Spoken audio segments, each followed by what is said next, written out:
Let's widen out, big picture. The Republicans were calling for transparency, enough of these depositions. They got transparency in the form of these near daily release of transcripts. It is a lot for even us to get our arms around. Jeremy, what stood out to you in today's document release?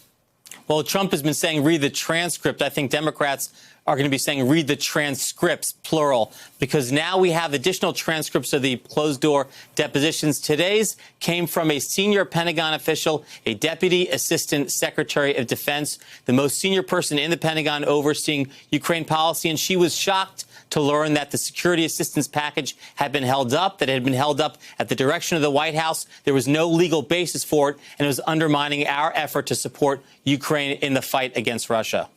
Anita, reporting of infighting within the West Wing, not particularly new.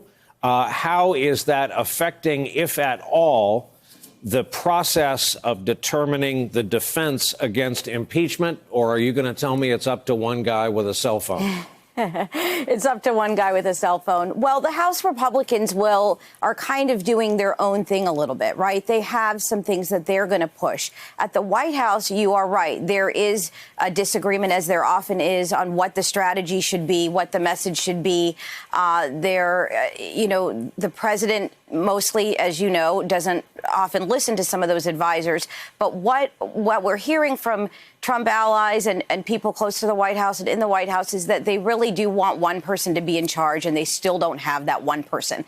So the White House counsel and the acting chief of staff are sort of fighting over that role. You have Jared Kushner, the president's son-in-law. So there is not one person in charge, as you've heard. The White House is bringing in a couple new people, including the former Florida Attorney General Pam Bondi, as was announced last week, to kind of talk about things on TV and put a message out. But the president doesn't have one message. He says 6 or 12 messages, depending on the day or the time of day. So it's going to be very interesting to see what he does. Now that it's public, it's a new intense scrutiny for him. He's going to be watching and paying attention, and how he responds, we'll see probably on Twitter. And Annie Carney, the president, has expressed concern that many already pliant Republicans are not fighting hard enough for him. Question is, does that get tougher effective Wednesday morning?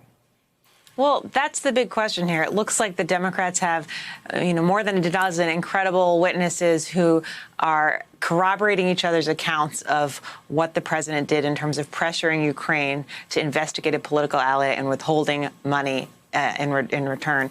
And now not only do we have the transcripts, but we're going to be seeing the movie version of the book now. But what's going to be the challenge for Democrats is, so far we haven't seen a single Republican break from the bloc saying we don't think anything he did was impeachable. And will the public hearings be enough to change public opinion so that some moderate Democrats think they need to break with the president because public opinion polls are changing? So far, we haven't seen that happen. So as strong as the case as the Democrats think they might have here, a question is this going to start and end along party lines? So far, there's no sign that will not be the case.